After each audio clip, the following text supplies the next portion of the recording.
All right, strap yourselves in because we're going deep today. Secret societies, hidden symbols, the kind of stuff that makes you look over your shoulder. Oh, yeah. We're cracking open a document. It's called David Icke Masonic Occult Numerology.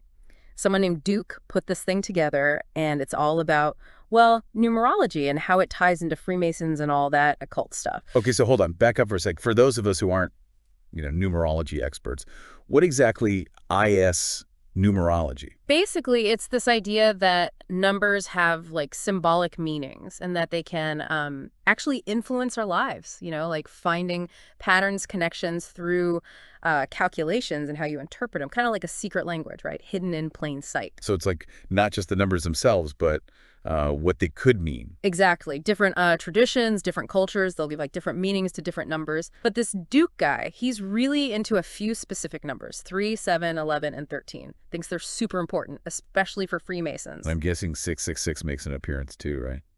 You gotta have 666. Oh, absolutely. 666 is like the headliner in this whole thing. Duke says it's everywhere, man. Internet addresses, historical events, like a hidden signature. Color me intrigued. But gotta be honest, numerology is not really my thing. What's so special about these numbers, like 3 or 7? Well, 3, a lot of traditions associate that with things like Trinity, like harmony, creation, 3 primary colors, 3 dimensions, that kind of thing. It's been around forever, symbol-wise. So 3 is not good or bad on its own. It's all about how you see it. Yeah. Yeah, and 7, that's often tied to like completion, spiritual perfection, 7 days of the week, 7 chakras, 7 colors in the rainbow, wholeness, fulfillment, all that. All right, makes sense. What about 11 and 13? Aren't those usually like bad luck numbers? Well, 11, that's often about intuition, revelation. It's like a master number, numerology, heightened awareness, insight, all that jazz. So not bad luck, just powerful. Exactly. And 13, well, 13's always had a weird rep, right? Some cultures, bad luck, sure. But others, it's more about change, transformation, like ending one cycle, starting another. I can see how Duke would be into that, with all the secret society, hidden knowledge stuff. Yeah, and Duke says that 30 third-degree Masons, like the top level of Freemasons, they actually praise Lucifer, which is a pretty strong statement. Yeah, no kidding. And he claims he's got some inside info, right? His grandpa was a 33rd degree Mason himself. Makes it sound like some secret family knowledge. Yeah, like something hidden from the rest of us. Yeah. Only for the chosen few, Like there's this whole secret world going on right under our noses. And Duke's using numerology to decode it all. He's got tons of examples of like 600 internet addresses. He says if you give each letter a number, it adds up to 666. Yeah. Classic numerology trick. So you're saying my website's secretly satanic? Not exactly. More like he's showing how numbers can be, played with, interpreted in different ways. Right, right. So it's about showing how all these things that seem random might actually be part of a bigger pattern. Right. He also brings up the Washington Monument. Says the height in inches, it's 6,660, and the potential depth, like underground in feet, it's 666. Says that's more than just coincidence. Oh, I bet it doesn't stop there. This is just the beginning, right? You know it. Buckle up. He brings up stuff like House Resolution 666, which is an actual thing, And even Internal Revenue Code, hashtag 666, which is about Social Security. He even takes us on a road trip down U.S. Highway 666, goes right to Dulce, New Mexico. Heard of that? Isn't that the place with all the conspiracy theories, like the underground bases and aliens? Bingo. It's like he's saying 666 is woven into everything, even the boring stuff. Okay, so real talk. I'm starting to see 666s everywhere now. Not sure what to think about that. That's numerology for you. Kind of like a rabbit hole, Once you start looking for the patterns, you find them, whether they're really there or not. So is Duke just connecting the dots, or does he really think there's some big conspiracy happening? Oh, he's definitely leaning towards conspiracy. Thinks these patterns are proof of something bigger, something orchestrated, especially by the Freemasons. All because of the number 666, huh? He even gets into barcodes, says that, like, the universal code, it always ends A&D as a middle digit of 6, 666. And get this, the new barcode system they're using in Russia for tracking people, guess what? It equals 666 too. It's like he's saying they're putting this number everywhere on purpose to, like, control us, man. Okay, now that's kind of creepy, making me rethink my online shopping habits. Oh, and there was this lawsuit, right? Procter & Gamble, they sued some people spreading rumors about the company being, satanic. And one of the lawsuits, they asked for, get this, $66,600 in damages. Wait, seriously? $66,600. That's almost too perfect. Right, like he's saying, see? Told ya, it's everywhere. Okay, so we've covered 666 and how it's supposedly everywhere. But something Ah. tells me there's way more to this story. Oh, yeah. Duke's just getting started. He's got a whole section on the number 33, thinks it's even more important for Freemasons. So like 33 is the even more mysterious cousin of 6666. You got it. Thinks it's the key to unlocking all the Freemason secrets and how they're, pulling the strings. This just gets more and more interesting. All right, let's dive into this whole 33 thing when we come back for part 2 of our deep dive into Masonic Occult Numerology. All right, so we're back, and we're digging deeper into this numerology thing, all the hidden meanings and whatnot.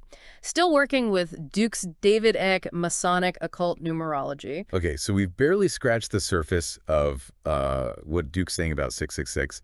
Now it's 33 that's supposed to be the big deal, especially for Masons, right? Yeah, he's like obsessed with 33, thinks it represents like the highest levels, power, knowledge, all that within the Freemasons, like their ultimate secret code. But before we get into all that, something's been bugging me. Duke keeps bringing up these multiples of 3, 7, 11, 13, like they're the only numbers that matter. What about all the other numbers? Do they just not exist? That's a good point. It's like he's cherry picking, right? Focusing on the numbers that fit his theory and ignoring the rest. But that's kind of how numerology works. It can be pretty subjective. It's all in how you interpret things, connect the dots. So back to 33. What kind of examples does Duke use to back up his claims about this number? Well, he starts with something most people know, the Indy 500. Says the race always starts with 33 cars, 11 rows of 3. Okay, so now even sports are part of this grand conspiracy. Right. Then he goes after Bill Gates and the Microsoft logo. Says there's like hidden 33s in the design if you look close enough. So it's not just like history and government stuff. He's finding this stuff in pop culture, company logos, everything. Yep. And he even brings up movies like Vanilla Sky and Mothman Prophecies. So they have all these little hints about 33 hidden in them. It's starting to feel like anything can be twisted to fit into this numerology stuff. Right. And he even drags the Queen Mother into this. Points out that she died at 3:15 p.m. with both the hands on the clock pointing to the number 3. Dude's seeing 33s everywhere he looks. Exactly. And he brings up the Olympic Park bombing and a bunch of other big events, says they all happened along the 33rd degree latitude line. Says it's a pattern. Is there actually anything special about the 33rd parallel, or is that just, like, random? I mean, there are some interesting places along it, like Roswell, New Mexico, with the whole alien thing. But whether that's got anything to do with numerology, who knows? So another case of Duke taking real events and filtering them through his numerology lens. He even finds 33s in the UN logo, like the number of spaces on it. And he brings up when Clinton bombed that pharmaceutical plant in Sudan, says it ties into the 33rd degree longitude line this time. It's like numerological, where's Waldo at this point? Now he starts connecting historical events through numerology, but not just with specific numbers, more like how things relate to each other. JFK's assassination, the attempt on Reagan, even the atomic bombing of Hiroshima, says they all have numerological significance. So he's looking for patterns, like how different events connect. He analyzes the shape of the Pentagon, the angles, all that, says it was designed to represent the 33 degrees of Masonry. Which feeds right into that whole secret society's controlling the world thing. He links Bill Clinton's birth date to the 33rd parallel, mentions a book that supposedly exposed this, like secret group controlling the American government. He even finds numerological meaning in the death of Pope John Paul I. And, yeah, you guessed it, the Roswell UFO incident. So it's all one big story where everything's connected by these secret codes. And it's not just history and politics. He finds the stuff in pop culture, too. The Apollo 13 mission, for example, he points out all the 13s involved. So a space mission is part of this numerological puzzle now. Right. Then he jumps to Michael Jordan, another big name, right? Retired after 13 seasons, war number 33, announces retirement on January 13th. It's crazy how he ties all of these random things together. He connects financial problems to Chapter 13 bankruptcy and how companies file Chapter 11. Like, these numbers have some hidden power over us. But is he saying these things were planned to line up with these numbers? Or is it more like he's finding meaning in coincidence? Duke definitely seems to think it's all intentional, like there's a plan, and powerful people are making these events happen to fit this numerological pattern. So it's not just about seeing the patterns, it's about who's making them.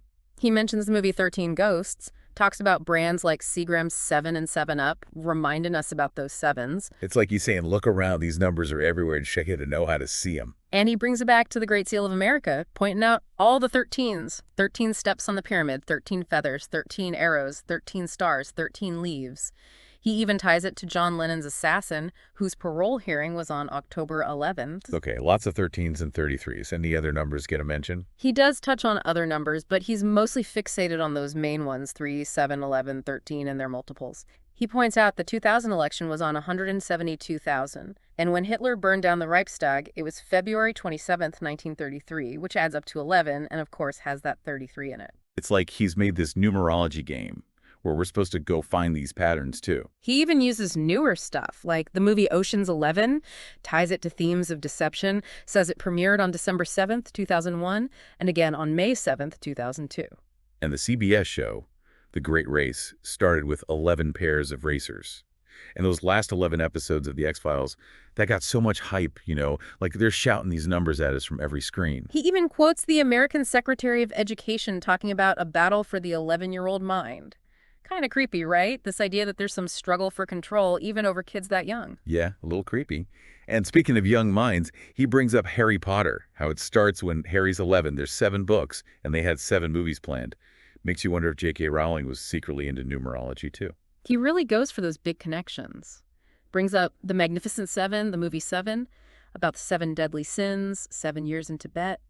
He sees these patterns everywhere, doesn't he? Oh, he does, but hold on, because when he gets to September 11th, that's when things get really wild. He starts by saying the groundbreaking for the Pentagon, which he says is like the symbol of the 33 degrees of masonry. It was on September 11th, 1941, on the 77th degree longitude. Then he points out George Bush Sr. gave that New World Order speech on September 11th, 1991, and even a small plane crashed into the White House on September 11th, 1994. It's like he's saying those weren't just random. They were leading up to the big one, September 11th, 2001. Then he gets into the flight numbers. Flight 175 adds up to 13, Flight 11, Flight 77, Flight 93, leaving from Gate 17.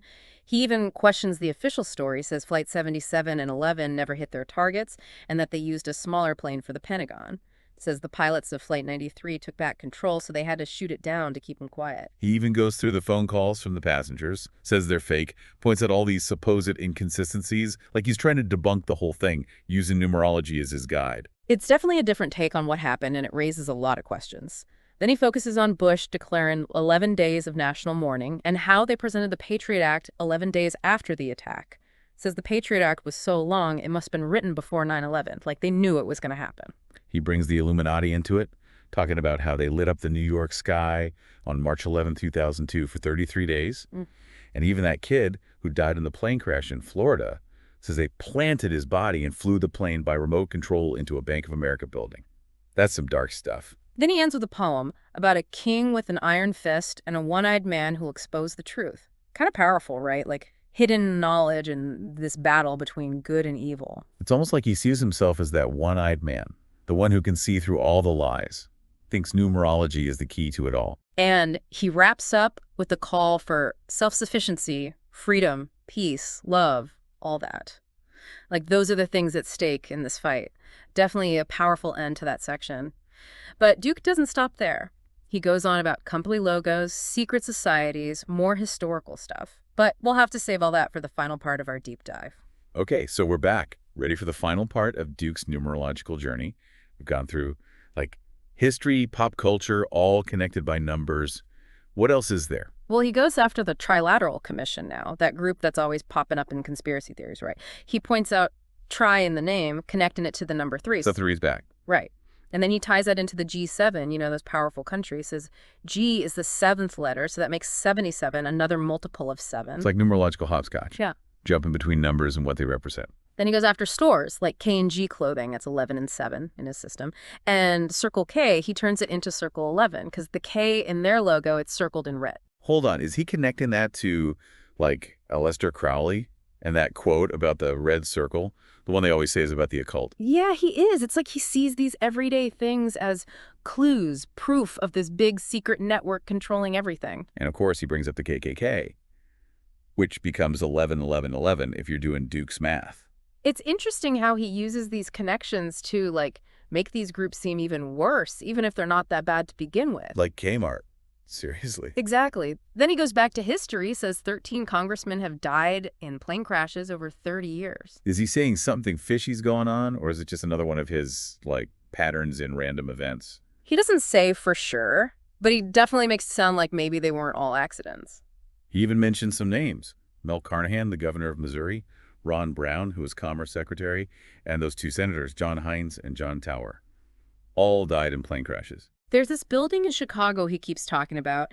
It was in a report from the Laura Spelman Rockefeller Fund back in 47-48. Address was 1313 East 60th Street. They called it 1313, naturally. I'm sensing a theme here. Duke says this building was connected to all these groups involved in, like, government and policy stuff. Ties back to the New World Order conspiracy. Man, it's a lot to keep track of.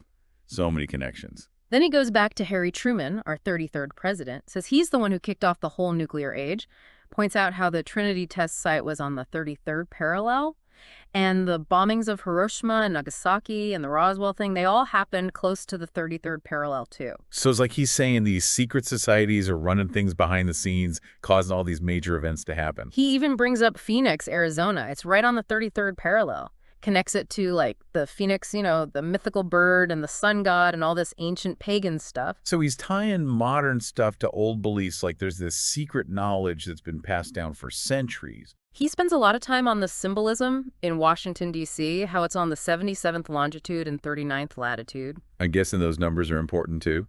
He connects it to a quote from the Bible about Lamech, who's descended from Cain, the one who killed his brother. Lamech brags about killing a young guy and says he'll be avenged 70 and sevenfold. Okay, that's a little cryptic. How's that fit into all this? It's like he's trying to say there's a link between that old story about violence and revenge and the foundation of America itself. Definitely a unique way to look at history. He brings up Dallas, too, where JSK was shot. It's on Highway 77. And then he connects it to Guthrie, Oklahoma, where the Masonic Grand Lodge is. And Lincoln, Nebraska, named after, Abraham Lincoln. They're all on Highway 77, too. So he's drawing lines all over the map, connecting these places through numbers. Oh, and he brings up David Koresh, the Branch Davidian leader, the Waco siege. He was 33 when that happened, and that happened on Highway 77, too. And he ties that into Timothy McVeigh and Terry Nichols, the Oklahoma City bombing guys. Wow. Is he saying there's a connection between all those things? Some kind of conspiracy? Then he goes on and on about McVeigh's trial and execution, points out all these dates and times that fit his numerology. He's really focused on those details, huh? Yeah, this whole document is just packed with information, connections, interpretations. But now that we've reached the end, gotta ask, what did we learn? So, what, we're all supposed to be looking for hidden 33s and 6666s now? I think the big takeaway is that numerology is just a way of looking at the world, a different lens. It can be interesting, show you things you might not have noticed. But you got to be careful not take it too seriously. Right. It's fun to think about, but it's not like it's the absolute truth or anything. Duke's got his own way of using numerology, and it's definitely influenced by his beliefs about conspiracies and secret societies. So it's really up to each person to decide how much they believe, Whether you buy into Duke's ideas or not, this document makes you think about how we see patterns, how we find meaning in the world around us. It reminds us that there's always different ways to look at things, and that sometimes what we see is influenced by what we already believe. Exactly. And it's a good reminder to, think critically, question what we're told, be open to different ideas. Even if we don't become, like, numerology experts, right, we can still get something out of Duke's way of looking at things. Absolutely. And who knows, maybe there is something to this numerology thing. Maybe there are hidden messages everywhere just waiting to be decoded. Maybe. Or maybe it's all just coincidence. But it's fun to think about, right? It is. So, if you're curious, do your own research, dive into numerology and see what you find. Might surprise you. Thanks for taking us on this crazy deep dive. I think we're all going to be seeing numbers a little differently from now on. You're welcome. It's been a trip. Until next time, keep an open mind and keep digging.